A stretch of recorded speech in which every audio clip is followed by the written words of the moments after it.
au dîner de famille, mon mari s'est moqué de moi devant tout le monde, a dit que je n'avais rien à offrir, pas même une vraie famille, tandis que les invités éclataient d'un rire cruel. Mais ensuite, je n'ai dit qu'une seule chose, et la pièce entière s'est figée. Cela faisait 24 heures que j'avais quitté ce restaurant. Mes talons résonnant contre le marbre. Le mascara coulant sous mes yeux. Le gâteau d'anniversaire intact. Des rires résonnant encore à mes oreilles. Seulement, ce n'était pas des rires avec moi. C'était des rires à mes dépens. Je m'appelle Hélène Dubois. J'ai 42 ans et hier, c'était mon anniversaire. Mon mari, Grégoire, a pensé que ce serait une idée géniale d'organiser une fête, pour finalement m'humilier publiquement devant toutes les personnes que j'ai jamais connues, ses collègues, nos amis, les professeurs de ma fille. Ce n'était pas seulement cruel, c'était chirurgical. Maintenant, je suis pieds nus dans la vieille cuisine de ma mère, enveloppé dans un peignoir qui sentait vaguement la lavande et la perte, avec une cigarette qui se consume entre mes doigts. Je ne fume pas. Pas d'habitude. Seulement dans des moments comme celui-ci, quand le monde s'est tordu si violemment que j'ai besoin de quelque chose, n'importe quoi, pour me raccrocher à la réalité. Les fenêtres sont ouvertes. L'air doux est épais de chaleur et de vagues lointaines. La Rochelle dort, mais à l'intérieur de moi, tout brûle. J'ai regardé le ciel nocturne, chuchotant à personne, comment ai-je laissé les choses en arriver là? Ma mère est morte il y a 7 ans, mais parfois je lui parle encore, ou peut-être que je l'accuse. C'est elle qui m'a appris à rester silencieuse, à être une bonne épouse, à ne jamais embarrasser un homme en public. Eh bien, Grégoire n'a pas semblé se soucier de cette règle hier. Il s'est tenu à côté de moi devant 70 personnes, a levé son verre et m'a qualifié, mot pour mot, de désastre en talons qui ne peut même pas tenir sa propre maison propre. Les gens ont ri. Quelqu'un a même applaudi. Je n'ai pas pleuré. Pas à ce moment-là. J'ai souri, hoché la tête, me suis assise, j'ai attendu que le dessert soit servi, puis j'ai tranquillement quitté mon propre dîner d'anniversaire. Grégoire ne m'a pas suivi. Il est resté avec son équipe, avec Manon. Ah, oui. Manon, la danseuse qui, selon lui, n'était qu'un divertissement. Blonde, souple, 26 ans, et très à l'aise dans sa peau. Elle s'est produite pour la foule comme si elle appartenait à cette scène. Elle a même envoyé un baiser à Grégoire quand elle a terminé. Et il n'a pas bronché. N'a même pas fait semblant d'être embarrassé. C'est à ce moment-là que j'ai su que les rumeurs étaient vraies. Les nuits tardives, le nouveau parfum, les séances de sport qui n'apparaissaient jamais sur son corps. Il ne se cachait plus. Il n'en avait plus besoin. Mais je ne suis pas rentré en courant à la maison. Je n'ai couru nulle part. J'ai conduit jusqu'à l'appartement de ma mère, j'ai déverrouillé la porte, je suis entré et je me suis effondré sur le canapé sur lequel je ne m'étais pas assise depuis des années. Le silence était épais, le genre de silence qui n'existe que dans un endroit où la mémoire l'emporte sur la présence. Son fantôme était là, et peut-être que, d'une manière étrange, c'était le seul endroit où je pouvais respirer. La cigarette s'est consumée jusqu'au filtre. Je ne l'ai même pas remarqué jusqu'à ce qu'il me brûle le doigt. Mon Dieu, Hélène, qu'est-ce que tu fais? J'avais envie de crier. J'avais envie de briser chaque verre à vin dans ce vieux placard. Mais au lieu de ça, je suis resté là comme une statue, engourdie, mais consciente de chaque goutte de douleur s'accumulant en moi. Je n'arrêtais pas de penser qu'il avait fait ça. Grégoire m'a humilié devant tout le monde. Pourquoi? Pour le spectacle? Pour le contrôle? Pour Manon? Et puis une autre voix a murmuré. Ou parce que quelqu'un lui a dit quelque chose qu'il croit à ton sujet. J'ai chassé cette pensée. N'importe quoi. Grégoire était peut-être cruel, mais il n'était pas stupide. Il me connaissait. Ou du moins, c'est ce que je pensais. Mais quelque chose avait changé en lui récemment. Quelque chose de venimeux. Comme s'il essayait de me punir pour quelque chose que je n'avais pas fait, ou quelque chose que j'avais fait. Je me suis versé un verre d'eau et j'ai regardé mon reflet dans la porte du micro-ondes. Mon visage paraissait plus vieux que dans mon souvenir. Fatigué, creusé. Mais il y avait autre chose aussi. Une lueur, une netteté, quelque chose que je n'avais pas vu depuis longtemps. Ce n'était pas seulement du chagrin. Ce n'était pas seulement de la honte. C'était de la détermination. Parce que cette nuit-là, dans les décombres de tout ce que Grégoire avait essayé de briser, je me suis souvenu de quelque chose que j'avais enfoui pendant des années. quelque chose qu'il ne pouvait pas me prendre. Une vérité plus grande que sa cruauté. Et son nom était Noah. Grégoire n'a pas toujours été comme ça. Il fut un temps, peut-être il y a longtemps, peut-être imaginé, où il me tenait la main juste pour le plaisir, où il laissait des mots dans mon déjeuner ou ramenait des tulipes après une semaine difficile.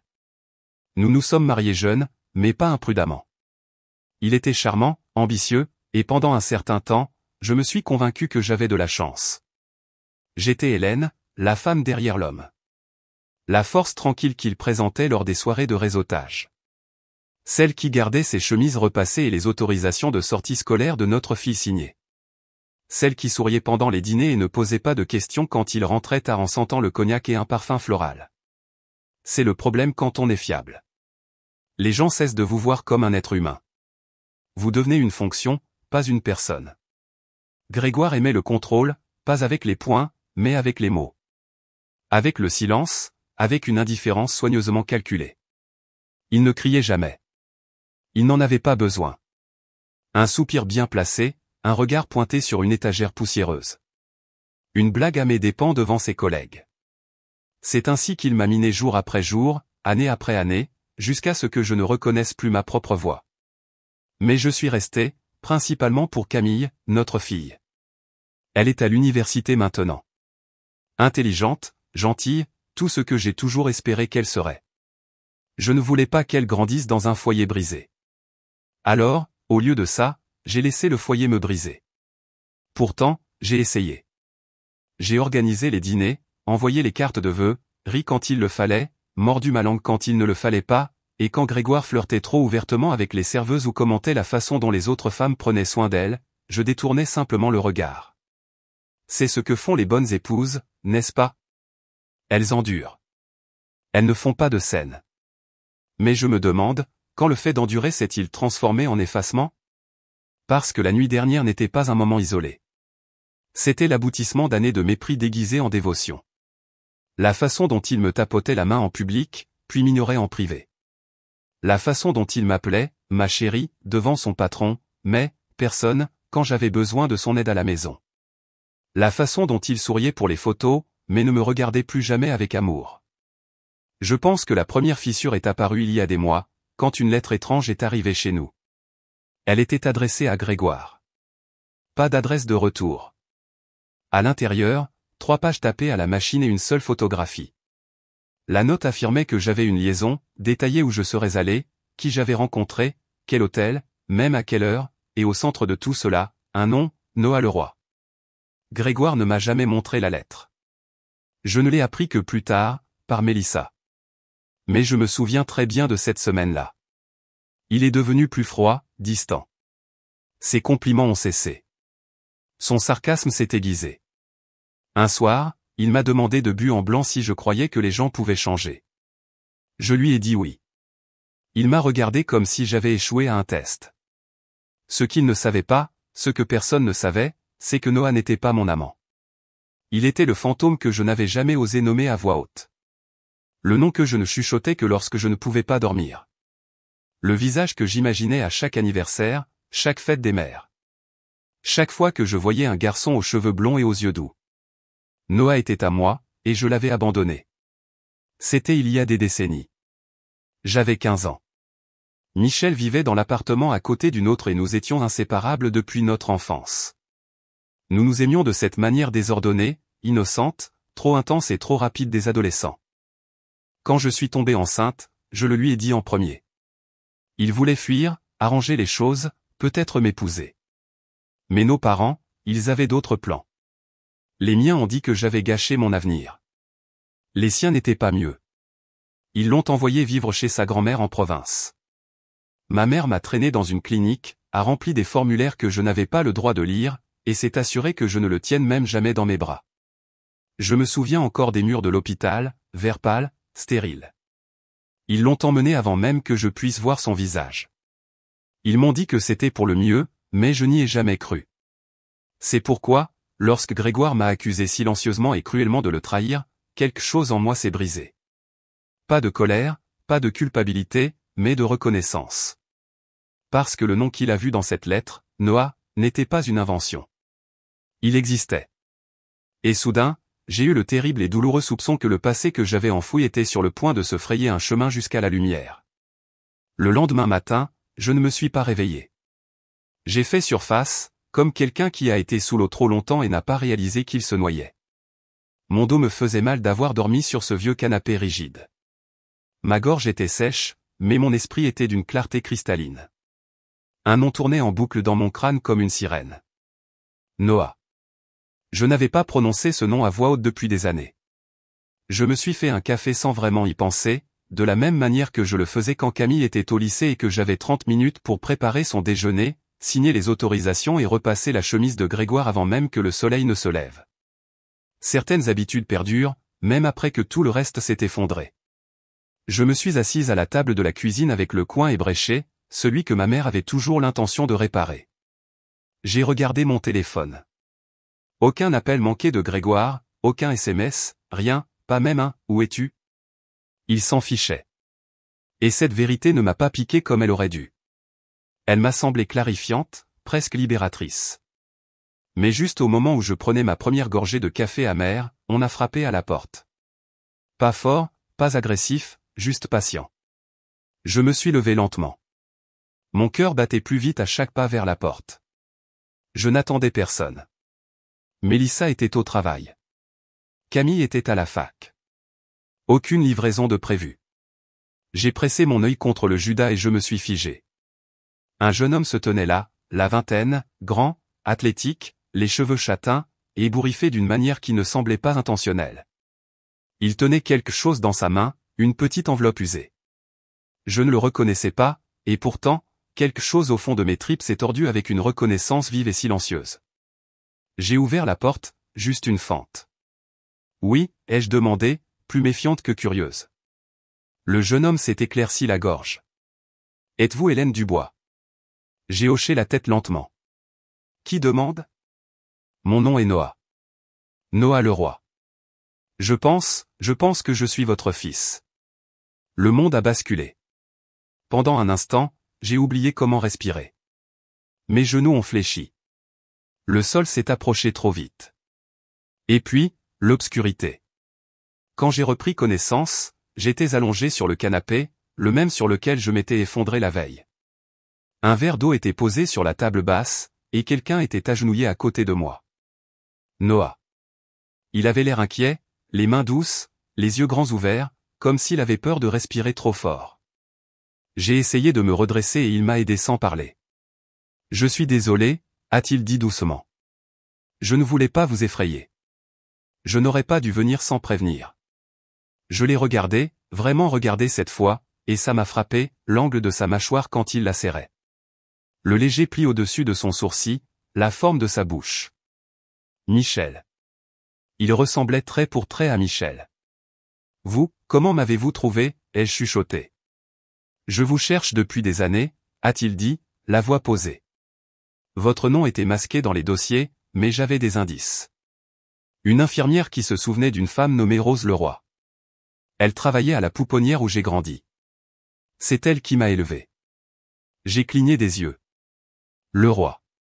Elle m'a donné son nom, mais j'ai toujours su que je n'étais pas le sien. Elle m'a raconté le jour où je suis arrivé à la pouponnière. À quel point la mère était jeune. Effrayée. Elle ne vous a jamais jugé. Moi non plus. Ma gorge s'est serrée. Je voulais parler, mais aucun mot ne sortait. Ma main s'est déplacée d'elle-même, tendant le bras pour toucher sa joue. Tu es réel, ai-je murmuré. Tu es vraiment là. Il a hoché la tête. Nous sommes restés assis en silence, nos vies suspendues dans l'air entre nous comme de la poussière dans un rayon de soleil. Je ne suis pas venu perturber votre vie, a-t-il dit après un moment. J'avais juste besoin de vous voir une fois. C'est tout. Si vous ne voulez plus jamais entendre parler de moi, je partirai. Non, ai-je dit trop vite. Ma voix s'est brisée. Non, ne pars pas, je ne savais pas ce que je ressentais. Choc, joie, culpabilité, terreur. Mais je savais que ce moment allait tout changer. Et je n'étais pas prête à le laisser partir. Pas encore. Mélissa est arrivée 2 heures plus tard avec une bouteille de rosé et ce regard sur son visage, celui qu'elle prenait chaque fois qu'elle pensait que j'étais sur le point de prendre une terrible décision. À l'université, c'était généralement à propos des hommes. Maintenant, apparemment, c'était toujours à propos des hommes, et d'un garçon qui n'était plus un garçon. Je suis désolé, lui ai-je dit alors qu'elle entrait, toujours en talons de travail. J'avais besoin que quelqu'un me dise que je ne deviens pas folle. Elle a haussé un sourcil. Je pensais que tu allais dire que tu avais besoin de vin, mais bien sûr, je peux faire les deux. Nous nous sommes assises à la table de la cuisine pendant que Noah, mon fils, attendait dans le salon. Je n'avais pas encore tout dit à Mélissa. Juste assez pour qu'elle annule ses réunions et traverse la ville sans poser de questions. Alors, si je comprends bien, a-t-elle dit, dévissant la bouteille d'une main et versant dans 2 tasses dépareillées, un homme se présente à ta porte ce matin, dit qu'il est ton enfant perdu de vue de tes 15 ans, et tu t'évanouis. Oui. Et puis tu le laisses entrer. J'ai hésité. Oui. Elle a secoué la tête. Hélène, tu as bien regardé, fait entrer l'accusé. Tu sais comment ces choses se terminent. Je sais comment ça s'est terminé, ai-je dit d'une voix calme.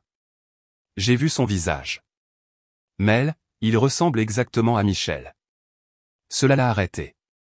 Elle a siroté plus lentement maintenant. Michel. Tu n'as pas prononcé son nom depuis des années. Je ne me le suis pas permis. Mélissa a baissé les yeux dans sa tasse, puis m'a regardé. D'accord, disons que c'est possible, mais tu as besoin de preuves, pas seulement d'une ressemblance, pas seulement d'histoire. J'ai hoché la tête. Je pense à faire un test ADN dans un laboratoire privé. Discret, sans complications juridiques. Et si c'est vrai? J'ai regardé au-delà d'elle vers le salon où Noah parcourait les livres sur mon étagère, sans rien toucher. Alors je devrais faire face à tout ce que j'ai enfoui. Mélissa a tendu la main sur la table, ses doigts s'enroulant autour des miens. J'irai avec toi. Ce n'est que plus tard dans la nuit, après que Noah soit parti avec la promesse d'appeler le lendemain matin, que je me suis permis de pleurer. Pas le genre de pleurs polis.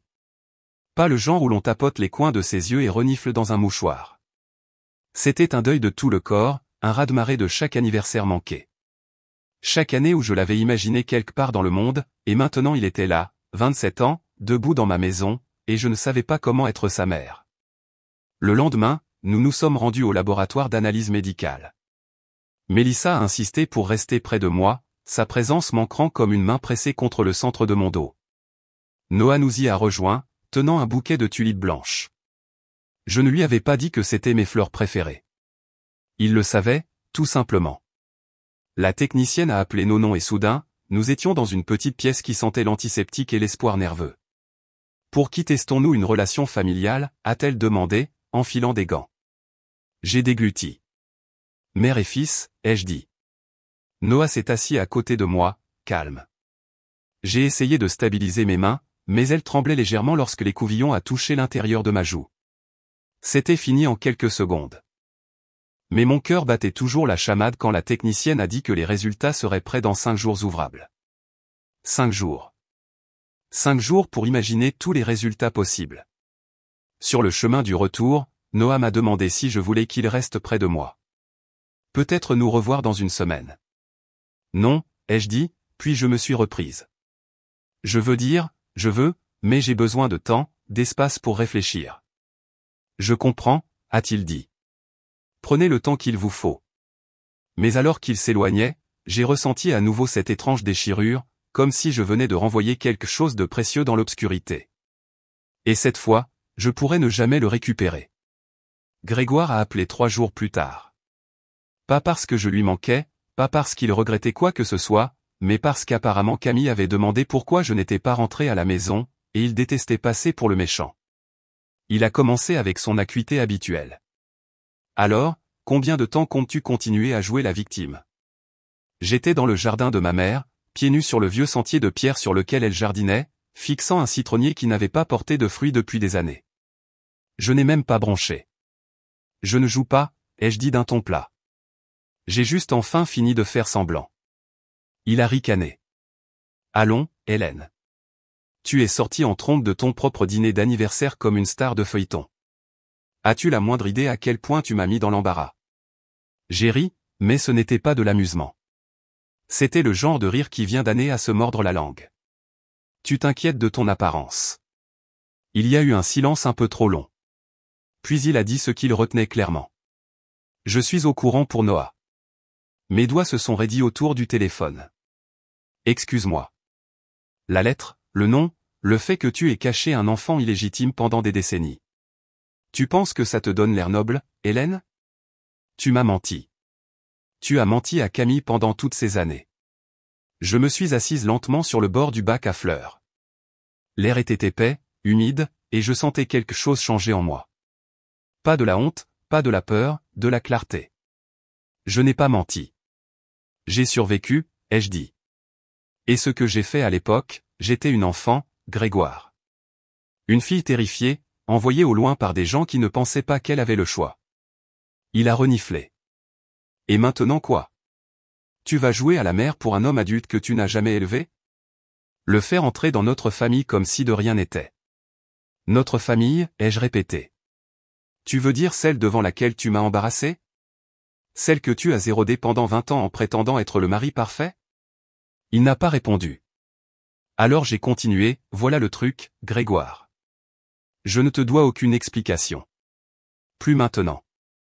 Et j'en ai fini de te laisser contrôler quelles parties de moi sont acceptables. Tu peux continuer à prétendre que tu es la victime, mais toi et moi savons que la seule personne que tu aies jamais vraiment aimée, c'est toi-même. La ligne est devenue silencieuse, et pour la première fois depuis des années, je me suis sentie légère. Plus tard dans la soirée, je me suis assise avec Mélissa sur la terrasse arrière, des bougies vacillant entre nous. Elle a versé un autre verre de vin et n'a rien dit pendant un moment. Puis elle a demandé, « Tu penses que Camille est au courant ?»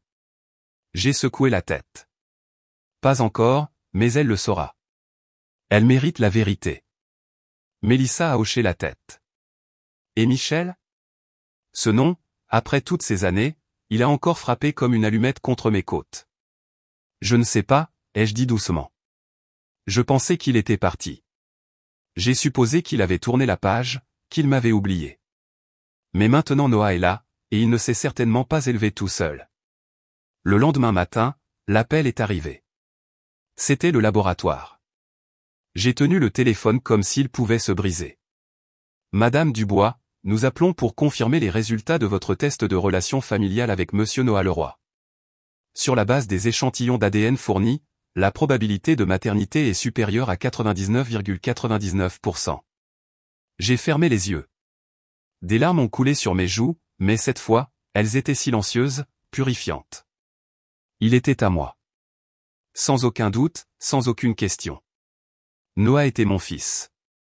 J'ai tout raconté à Camille ce soir-là.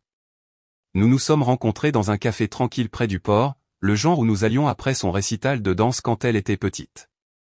Elle a commandé une tisane à la menthe et n'y a pas touché. J'ai remué mon café juste pour occuper mes mains.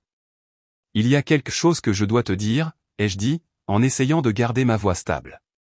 Elle a levé les yeux, sentant la gravité dans mon ton. C'est à propos de papa.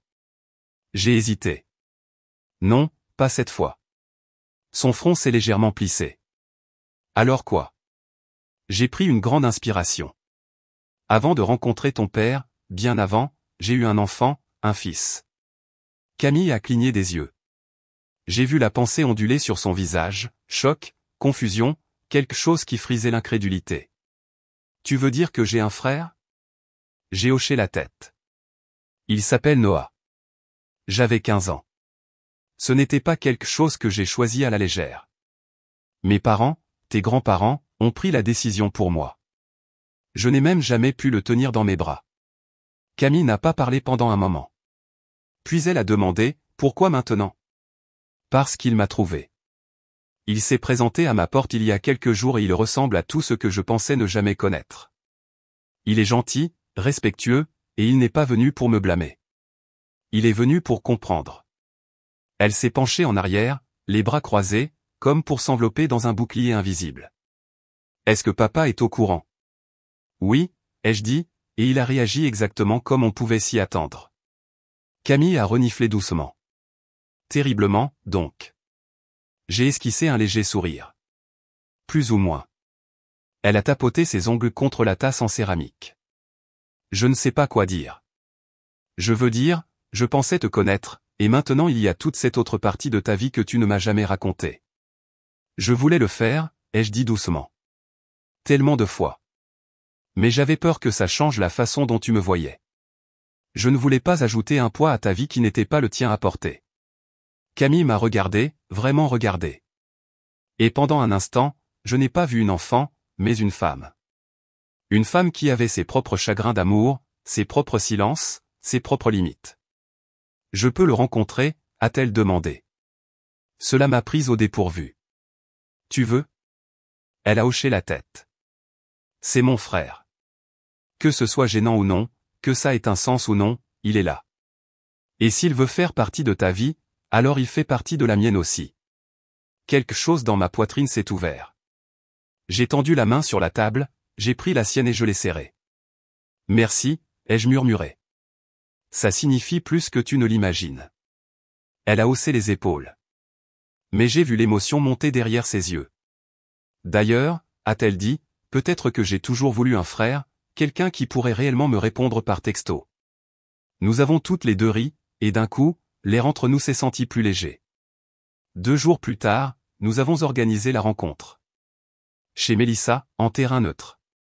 Quand Noah est entré, Camille s'est levée, incertaine de ce qu'il fallait faire. Il a fait une pause, puis a tendu la main. Elle l'a ignoré et l'a serré dans ses bras. Pas un câlin poli, un vrai, le genre qui dit « Je ne te connais pas encore, mais je suis ouverte ». Ce soir-là, nous étions tous les 3 assis sur la terrasse de Mélissa sous des guirlandes lumineuses et le chant des cigales. Noah nous a parlé de son enfance, de Rose, la femme qu'il a élevée, de son travail d'infirmier spécialisé en traumatologie à Bordeaux, de son amour pour les vieux vinyles et de sa haine des tomates. Camille lui a parlé de son club de débat, du chat étrange de sa colocataire, de la fois où elle s'est teint les cheveux en bleu juste pour contrarier un garçon. Je suis restée assise, écoutant, observant, et pour la première fois depuis des décennies, je me suis sentie à nouveau mère. Pas seulement pour la fille que j'avais élevée, mais pour le fils que j'avais autrefois perdu. Grégoire n'a pas bien pris la nouvelle que Camille avait rencontré Noah.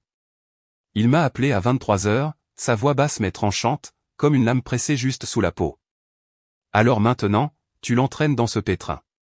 Elle a demandé à le rencontrer, ai-je répondu calmement. C'est une adulte, Grégoire. Elle peut décider par elle-même. Tu ne vois pas, n'est-ce pas? A-t-il sifflé. Tu es en train de tout détruire. Notre famille, notre réputation. Il n'y a pas de famille, Grégoire, les jeux coupés, ma voix froide maintenant. Tu as détruit ça le soir où tu t'es levé devant nos amis et tu as fait de moi une blague. Silence, puis un rire amer. Tu es si dramatique. Non, ai-je dit, j'en ai juste enfin fini de prétendre que tes abus étaient de l'intelligence.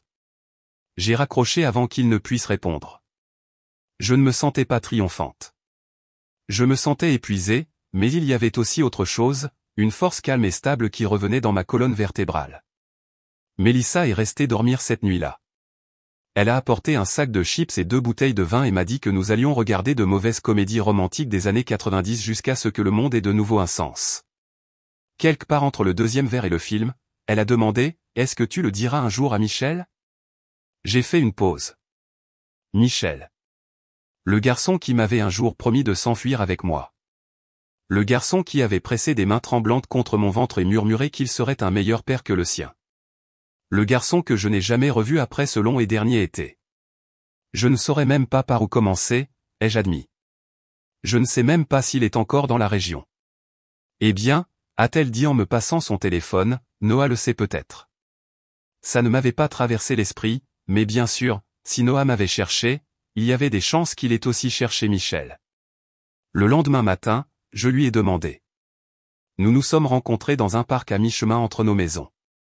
Il était encore tôt, la rosée fraîche sur l'herbe, le monde pas tout à fait réveillé. Il avait l'air nerveux quand j'ai abordé le sujet. Je n'étais pas sûr de devoir te le dire, a-t-il dit. Je ne voulais pas te submerger. Tu ne pourrais jamais me submerger, ai-je dit doucement. Il a souri, puis m'a tendu un morceau de papier plié. Je pense que c'est lui. Michel Fournier, vit dans le Val-de-Loire, professeur d'histoire au lycée, marié une fois, pas d'enfant, divorcé il y a 3 ans. J'ai tracé le nom avec mon doigt. Ça ne semblait pas réel. C'était comme toucher un souvenir qui avait survécu à toutes ces années. Tu veux le contacter, a demandé Noah. Je ne sais pas, ai-je murmuré.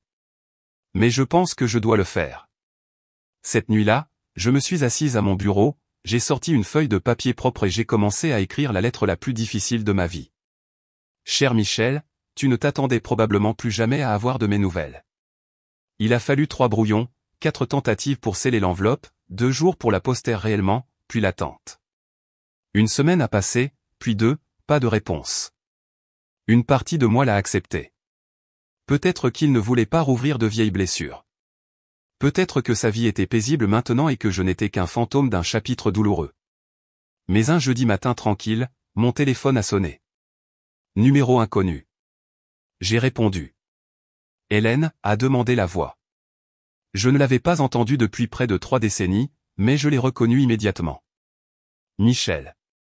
Sa voix n'avait pas changé. Elle était un peu plus âgée, un peu plus lourde, mais en dessous, c'était toujours lui. Le même garçon qui avait autrefois gravé nos initiales dans le vieux platane derrière le gymnase du lycée. La même voix qui chuchotait des promesses dans le noir quand le monde semblait nous écraser tous les deux. J'ai failli ne pas appeler, a-t-il admis après une longue pause. J'ai lu ta lettre une douzaine de fois avant de croire qu'elle était réelle. J'ai failli ne pas l'envoyer, ai-je murmuré. Mais ensuite, j'ai pensé que tu méritais de savoir. Il y eut un silence sur la ligne, mais il n'était pas lourd. Il était plein de souffle et de mémoire. J'ai pensé à toi pendant des années, Hélène. Chaque anniversaire, chaque été, je me demandais si tu m'avais un jour pardonné. Je me suis assise lentement, le téléphone blotti contre mon oreille comme s'il contenait plus qu'un son, comme s'il contenait toute une vie. Il n'y avait rien à pardonner, ai-je dit. Nous étions des enfants. Nous n'avions pas notre mot à dire. Il a expiré brusquement. Et Noah, il m'a trouvé il y a quelques semaines. Il est incroyable, Michel. Tu serais fier. Je le suis déjà, a-t-il dit, et j'ai entendu sa voix se briser. Nous avons parlé pendant plus d'1 heure, de nos vies, de nos cicatrices, des chemins qui s'étaient si éloignés de notre point de départ. Il m'a parlé de son divorce, des années qu'il a passées à se demander s'il manquait quelque chose à sa vie sans savoir quoi. De la façon dont il m'avait toujours imaginé quelque part sur la côte ouest, construisant une vie loin de tout ce que nous connaissions. Quand nous avons finalement raccroché, je suis restée assise dans le silence de la pièce, des larmes coulant sur mes joues, mais cette fois, pas de chagrin. C'était une libération. Les jours suivants passèrent dans un flou. Camille a demandé si elle pouvait rencontrer Michel. Mélissa a presque crié quand je lui ai dit qu'il avait accepté de venir. Et Noah, il était silencieux, pensif. Il ne disait pas grand-chose, mais je pouvais dire que cela signifiait quelque chose pour lui, qu'il avait réuni 2 morceaux brisés. Le dimanche, nous nous sommes retrouvés dans une petite auberge à Saint-Émilion, nichée entre les vignobles et la lavande sauvage. Je l'ai vu à travers la fenêtre en premier. Michel, debout près de la porte, tenant un bouquet d'œillets d'Inde. Il avait l'air plus vieux, oui, mais pas d'une manière qui le diminuait. D'une manière qui disait qu'il avait vécu. Quand il m'a vu, il a souri. Et d'un coup, 30 ans se sont repliés sur eux-mêmes. Nous ne nous sommes pas jetés dans les bras l'un de l'autre. Nous n'avons pas crié ni fait de scène. Nous avons juste marché lentement, délibérément, jusqu'à ce que nous soyons face à face. Salut, a-t-il dit. Salut, ai-je répondu. Il a tendu la main et a touché la mienne. Pas une prise, juste un effleurement. Comme pour demander, est-ce que c'est réel? J'ai hoché la tête. Puis Noah est sorti de derrière moi. Michel s'est tourné vers lui. Pendant un long moment, aucun d'eux n'a parlé. Puis Michel a dit, je n'ai jamais cessé de me demander si tu étais là, quelque part. Et Noah a souri, les yeux brillants. Je n'ai jamais cessé d'espérer que vous me trouveriez. Ils se sont étreints, et j'ai senti quelque chose bouger en moi, quelque chose de profond, de vieux et de blessé, qui commençait lentement à guérir. Nous sommes restés assis ensemble pendant des heures ce jour-là, à l'ombre d'un vieux chêne derrière l'auberge. Camille nous a rejoints plus tard, et pour la première fois de ma vie d'adulte, j'ai regardé autour de moi et j'ai vu une famille qui n'était pas parfaite, mais qui était réelle. C'était la nôtre. Ce n'était pas une fin de conte de fées. Personne n'a soudainement oublié les décennies que nous avions manquées. Il y avait encore des silences gênés, des questions qui flottaient dans l'air comme des fantômes tacites. Mais quelque chose avait changé. Nous essayions tous. C'est ce qui comptait. Grégoire, en revanche, ne gérait pas bien le silence. Il est arrivé sans y être invité un soir. Mélissa était là, m'aidant à trier de vieux albums photos. Camille était à l'étage au téléphone, et j'étais pieds nus, tenant une tasse de thé, quand la sonnette a retenti. J'ai ouvert la porte et je l'ai vu là, costume froissé, mâchoire serrée, yeux perçants. « Tu ne répondais pas à mes messages ?» a-t-il dit en entrant comme s'il en avait encore le droit. Je n'avais pas l'intention de le faire, ai-je répondu. Il a regardé autour de lui. Où est Camille? À l'étage. Il a hoché la tête, puis a baissé la voix. Je ne pense pas que tu comprennes ce que tu fais. Cette réunion de famille fantaisiste, c'est imprudent. Ça va la perturber. Elle n'est pas perturbée, ai-je dit. Elle n'est juste plus aveugle. Il a tressailli. Tu penses vraiment que tu peux réécrire le passé, a-t-il sifflé. Que tu peux juste insérer cet homme adulte dans nos vies et t'attendre à ce que tout ait un sens. Je l'ai regardé, calme. Je ne réécris rien. Je dis la vérité pour la première fois depuis des années. Il a ricané. Oh, alors tu es l'héroïne maintenant, après m'avoir menti pendant tout notre mariage. Je me suis approché. Tu n'as pas le droit de parler de trahison, Grégoire. Pas après ce que tu m'as fait. Pas après le nombre de fois où tu m'as humilié à huis clos en appelant ça juste être honnête. Tu n'as pas le droit d'utiliser ma douleur comme une arme tout en prétendant que la tienne est juste. Il a ouvert la bouche, mais rien n'est sorti. Tu as perdu le contrôle, Grégoire, ai-je dit plus doucement maintenant. C'est ça qui te ronge. Pas Noah, pas Michel. Même pas moi. Tu ne sais juste pas qui tu es quand plus personne n'a peur de toi. J'ai reculé et j'ai ouvert la porte. Tu dois partir. Il m'a regardé, la mâchoire serrée, les poings fermés comme un homme qui vient de perdre une partie qu'il ne savait pas qu'il jouait. Je te combattrai au tribunal, a-t-il prévenu. Tu penses que tu peux prendre la maison. Les actifs sont à mon nom. J'ai souri. Grégoire, tu peux avoir la maison. Je suis en train de construire quelque chose de bien meilleur. Il n'a pas bougé. Alors Camille est descendue. Papa, a-t-elle dit, la voix calme mais ferme. Tu devrais partir. Il s'est tourné, les yeux grands ouverts. Camille. Pars, a-t-elle répété. Nous en avons fini de te regarder la démolir. Il n'a pas discuté après ça. La porte s'est refermée derrière lui comme la note finale d'une longue chanson dissonante. Mélissa a expiré. Merde alors. J'ai ri, bien que mes mains tremblent légèrement. Je ne pensais pas avoir ça en moi. Elle a passé un bras autour de mes épaules. Tu l'as toujours eu. Tu l'avais juste oublié. Plus tard dans la nuit, je me tenais sur la terrasse avec une couverture sur les épaules, regardant les étoiles. Le ciel était clair, du genre de noir qui semble honnête.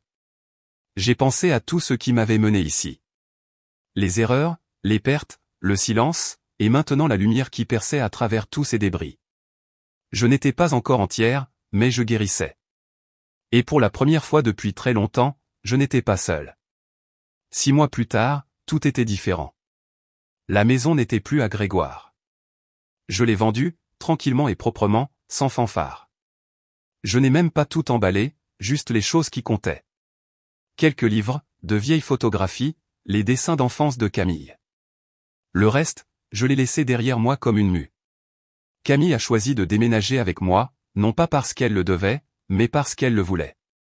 Nous avons trouvé une petite maison charentaise près de la côte, là où l'air salin vous frappe la peau avant même de voir l'eau. Mélissa a aidé à décorer. Noah a installé la balancelle du porche lui-même. Michel a envoyé une boîte de livres d'histoire anciens avec une note glissée à l'intérieur qui disait simplement « Pour quand tu seras prête à recommencer ». Il ne me pressait pas. Il ne l'a jamais fait, mais il venait en visite. Et quand il m'a vu tenir la main de notre fils sur le marché de La Rochelle, la lumière du soleil accrochant leurs 2 chevelures, j'ai vu la douleur dans ses yeux s'adoucir, se transformer en quelque chose de plus doux, de plus stable. Il n'y a pas eu de grande réconciliation. Pas de remariage, juste des dîners, de longues promenades, des silences partagés. Lentement, un rythme a commencé à revenir. Camille s'est épanouie. Elle a commencé à donner des cours à temps partiel dans une université locale, encadrant de jeunes femmes en communication. Elle disait qu'elle voulait les aider à trouver leur voie avant que cela ne leur prenne des décennies comme à moi.